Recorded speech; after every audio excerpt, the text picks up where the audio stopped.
Then if you. I would say we do the same things we had. Hi, everybody. We are back with Age of Radio Mercury, your home for podcasting and pop culture news. And as I always say, making Dustin do stupid stuff.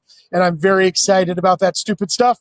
That's not actually stupid, something that I'm very other reasons why I wanted to learn more about it, so that maybe me and Chuck could actually join the actual society and do sword work.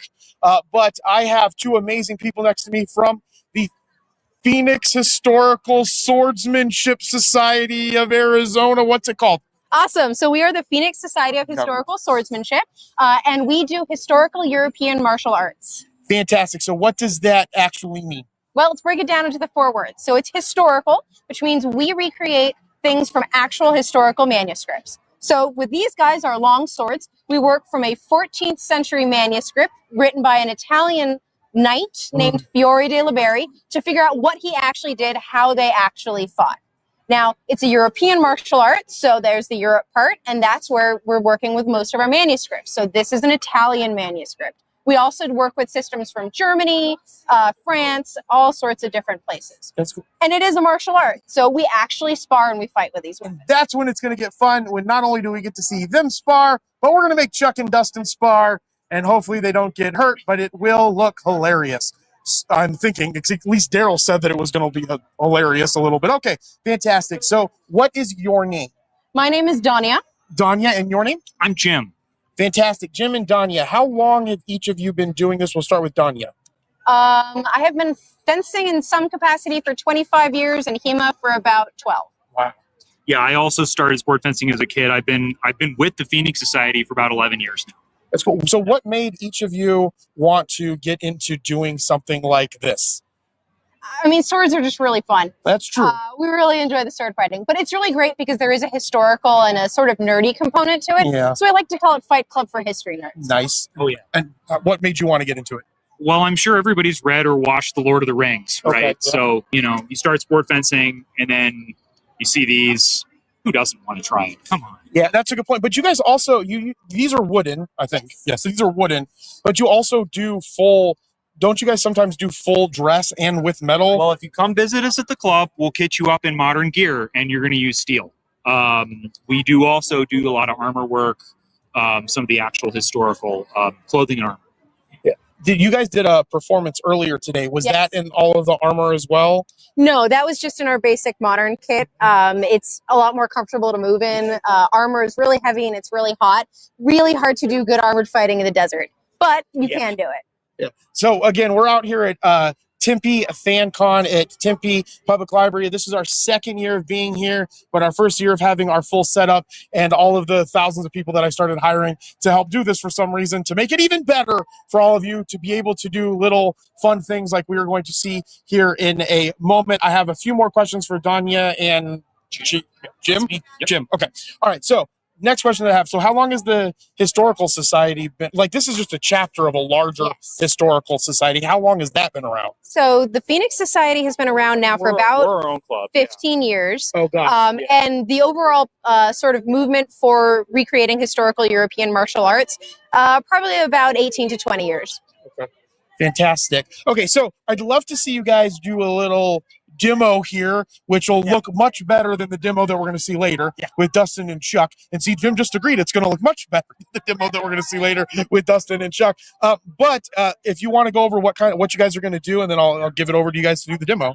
Absolutely. So we're going to show 3 plays here, which our friends are going to try out as well themselves. The first of those is going to be what's called the villain's blow or the peasant blow. And it's what Fiore, our knight, teaches you to do when you meet a peasant who has no idea what he's doing. He's just swinging that sword around. You, however, are a trained swordsman. And so you have a very specific way that you're going to counter that peasant.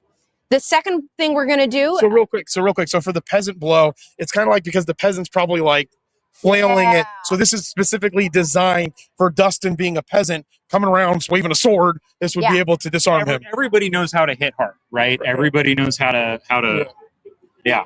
But not everybody knows how to sword fight. Got it. Perfect. Cool. Okay, so what's the second one? So the second one we're going to do is called the deflection. So maybe you've got somebody who is throwing a cut or a thrust at you, and you want to handle that really, really speedily. So you're going to deflect their blade out of the way to clear your path to hitting your opponent. Got it. So that's the second one. What's the third one? The third one is a close play or a grappling play. And while we're fighting with swords, a large part of it actually ends up with you grabbing your opponent. And so this is one where he says you're going to grab your opponent and you're going to bend them over such that you can write a letter on their back. You guys are going to get bent over later. This is going to be amazing. Is that what Daryl was talking about? That's going to look fantastic. I love it. Love it. Love it. Okay, so I'm going to give you guys the floor. And remember your mic so you can talk. And then, Jim, do your best. Yeah. All right. Absolutely. All right. All right, so the first one of these is what we talked about, which is the Villain's blow or the peasant blow. So Jim is going to be our peasant. I am going to be our sword master. So our peasant's coming in for a big, heavy strike. And if I didn't do anything, his sword would just chop me right in half. Ah, that's not good. We don't like that. So I'm going to counter it. I've got my sword low, and I'm going to make a ramp because I don't want to hold all of that energy off. And so if we change sides, what you're going to see is I'm going to ramp all of the energy of that blow off as it comes up and use that momentum to hit my opponent. So once again at speed. Now, of course, I like my friend, so I am pulling the end of that blow very hard in order to make sure I don't hit him. One more time. There we go. So that's our Villain's blow or our peasant blow. Our next is the deflection. Jim is going to do the deflection, which means he's going to be in a low guard. This guard is called boar's tooth. And it basically has you hitting like a charging boar. But it's also really good at deflecting a point. So I'm trying to thrust. If he does nothing, I stab him. So instead, he's going to deflect my blade into outer space. And so if we exchange sides one more time, as I throw the thrust, he knocks my blade into space. Now you'll notice he ends with that pommel pointed at my face. It's entirely valid to knock that weighted hammer at the end of your sword into your opponent's face. Jory wants you to knock out 4 teeth. Any more than 4 teeth, you wasted energy and you hit too hard. Less than 4 teeth, you didn't hit hard enough.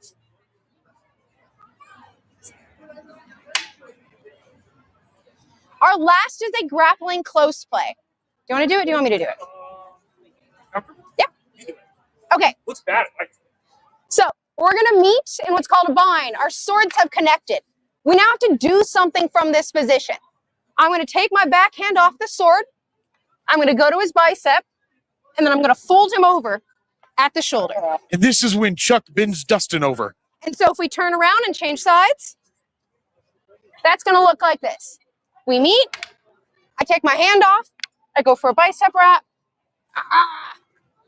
There you go. Now, well, it took me a little bit to get in there. If he tries to stand up, Oh, I don't like that. he can't do it. Even though he outweighs me and outmuscles me significantly, my leverage over his joint is enough to stop him. So I think we're going to have some friends give it a shot. Yeah, give him 1 second before I bring the friends in. So real quick, how long did it take you guys to be able to like demonstrate that like as easily as you guys did right now?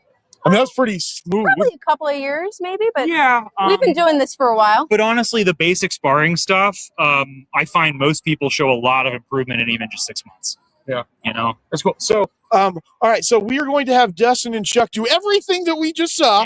I'm so excited for this. So are both of you going to be involved with having them do We'll it? give Or some Don- direction. And Donya's going to give some When direction. you're actually doing this, when you come join us for sparring, we do offer steel swords and full safety equipment. You don't need to have any of your own equipment. Could we have Dustin and Chuck do it with full steel swords with no safety equipment? Unfortunately, we're going to stick to the wood swords just All right. for safety purposes. Use butter knives. Oh, Well- that would be Very Actually, Well, different plays. Totally different ways. Okay, I'm going to get out of the way. I'm going to let Don, well, I'm going to actually stay in the place so I can make fun. So we're going to just But do we're gonna have exactly what Dunya we do did some of before. this. So we're going to start off with that first, the villain's blow. So who's our peasant? Dustin. Okay, so our peasant's going to go into a big, heavy, hard strike. And you are going to put your sword, flat in front of you like a ramp. There you go. Now as the sword comes down. Oh, yes! Why'd you pull the sword back? Wait, what happened? You messed up? Oh, good. All right.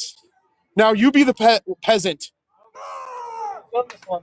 And then you No, you don't do that. How does he do that better? All right, so you're going to drop those hands down in front of you like this. And as his sword comes at you, you're going to punch your hands to the sky. Yeah. And then you come back, and then he comes back and down, though, doesn't he? So as you go up, you're going to make a ramp with that sword. There we go. All right, I can't wait for the bending over one. So excited. So our next one is the deflection. So who wants to, you're going to stab. So you're going to go into your low guard or boar's tooth guard all the way down here to your hip. And you're scooping up to knock his blade out of the way. That's it. Again? Charge. Yes, again. Again. All right. Now you do it. But don't back up. No, you got to come. Everyone come over here. Yeah, you got to get back. No, because I want to do it like 7 times, but don't hit the backdrop. So you're going to put this sword into your left hip with a point forward. Yeah, there you go. And his blade's out, and you're going to knock it away. Yeah, that's it. Almost my eye. Whoa.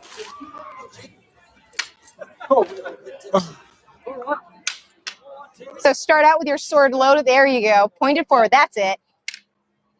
No, I looked around. That was weird. That was weird. You're scooping and throwing like you're shoveling over your shoulder. That's it. Better. Close. So that's our deflection. And we got to do the bending over one now. All right. Who wants to be the grabber? Who wants to be bent over first? Who's going to be the grabber? Who's going to start? Okay. All right. Is he a fat? You're going to have both hands on your sword, and you're going to meet in the middle. There you go. Go for the bicep, under the armpit, up the shoulder. Watch out. And there you go. Dustin was bent over. All right, now bend over, Chuck. Yeah, how do we do it?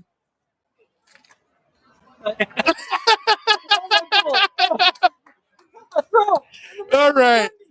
All right, so Dustin, what was your favorite part about this so far? Oh my God, you're not even talking. You're not. Are you not talking because you're on camera? What are you doing? Okay, favorite part. Yeah, favorite part was bending over Chuck. Best part was bending over Chuck. Anybody ever gets the opportunity? Chuck, what was your favorite part? Being bent over. I was gonna say play with my wood, but no, it's just fun. It's fun playing with the sticks. It's fun playing with sticks. You heard it here. Yeah. It's fun playing with sticks. I haven't played sword flat since I was a kid. I used to make little like katana type swords out of like the fence posts, those little metal slats. I have no idea what you're talking Yeah, a full tang sword like that that just has duct tape as a handle hurts because it does not absorb the vibration. Yeah. And so it just goes right through you. So Yeah. These are nice. You could actually hit with these. yeah. Okay, all right. We're gonna go back to Donnie and Jim, who know what they're doing. Give me these swords. Want to grab a steel? Oh, do we want steel for something? Show it. Oh, you want to show steel? We can show them at least. All right. So I guess, Donnie, how does someone get involved with the Phoenix Society of Historical Swordsmanship? Phoenix Society of Historical Swordsmanship. Yes. How does one get involved? Because I would love to get involved. I love sword fighting. Absolutely. So what would I have to do if I wanted to reach out to you guys and become part of your organization? So you can find us online. Our website is phoenixswordclub.com, or you can find us on Facebook at Phoenix Society of Historical Swordsmanship. We offer a selection of practices throughout the week. So every Monday we do longsword. You'll find Jim and I teaching everything that you just saw today and more. Yep. On Wednesdays, we do armored combat. On Thursdays, we do rapier, which is what you might think of from Three Musketeers or Princess Bride, long, pokey, stabby kinds of weapons. Friday is military and cavalry saber, so the curved kinds of sabers that you might see from the army. And then our main practices on Saturday are dealer's choice, whatever folks feel like doing on that day. Where is it located? Like, where are you We're located at 19th and Northern Avenue in Phoenix, Arizona. That's awesome. And you'll see a big sign for our club out there. That is awesome. Fantastic. So does it get like, do you guys get like, is there like a council that oversees it, or how's that organizational structure? Are people on boards, or? We're a nonprofit run by a board. So all of your instructors are dues paying members, just like any member of the club. It's why we're such a great community, right? Yeah. But yeah, we're run by a board, and it's a pretty chill time. The Phoenix Society is a member of the HEMA Alliance. Right, okay. So if you're not in the Phoenix area and you're looking for a club, you can go to the club finder at the HEMA Alliance. That's awesome. So we do charge for our lessons. It's $20 per class, and then we offer annual, half annual, and quarterly memberships for folks who are interested in smaller different. Now I get what Daryl was asking. And the nice when he thing was is, all, I was like, "You want money right this moment?" What? Yes, okay, that makes sense. We'd love to keep it free, but if you're wondering what all the money goes to, we break these. Got it. So we do offer all of the equipment. You don't need anything other than a good pair of shoes to start off with and nice, comfortable clothes. We have all of the swords, all of the safety equipment. If you're a guy, you probably should have a cup. Yep. But otherwise, we'll provide anything and everything for you to get started and do some sword fighting. Fantastic. So what are these swords to end us out? So these are the actual steel versions of the long swords that we were just working with. So this is what you would actually use for sparring purposes. This is a flexible sword because we like our friends. So the blade does bend. But otherwise, this is pretty much what a long sword would have looked like. So if you hold it in your hand, you'll notice it's about 2.5, maybe 3 pounds. Would have this have been the actual weight? Yes. Oh, so this would have heavier, been. you get too tired. Got it. So like when training tools are as close to it as we can. Oh wow. Thinner blade, you can see, but the weight's very similar. That's really light. Yeah. I mean, like I thought it would have been heavier. And the funny Especially thing in is, 2 hands. Yeah. it's called a long sword not because the blade is long, but because the handle is long enough for you to put 2 hands on. That makes. Dustin, did you know that? See, you learned something today. Yeah, so did I. I just thought it was because this was longer. Daryl, did you know that? Fantastic. We all learned something amazing today. All right. Well, thank you so much. Yeah, thanks so for having us. again, where can people, one last time, where can people find you on the website and where can people find you on social media? Absolutely. So our website is phoenixswordclub.com. And you can also find us on Facebook under the Phoenix Society of Historical Swordsmanship. You can check out the HEMA Alliance Club Finder to find us or any other clubs that might be in your area. All right. Well, thank you both. I really appreciate it. All right, guys, we will be back for our vendor walkthrough. I don't know if we have any power left to do any of the other stuff, so we'll probably be doing it mobile for the rest of this. And I want to thank our friends at the Phoenix Historical Swordsman Society of Arizona. What is it again? Phoenix Society of Historical Swordsmanship. There we go. There's no Arizona in it anywhere. I just love being in Arizona. All right, guys, this is Mercury, your home for podcasting and other pop culture news and doing fun live events like this. Again, my name is Jeremy, the co-founder of Age Radio and the host of Mercury. And as I always say, be thankful, grateful, and kind. And we'll talk with you guys soon. Bye.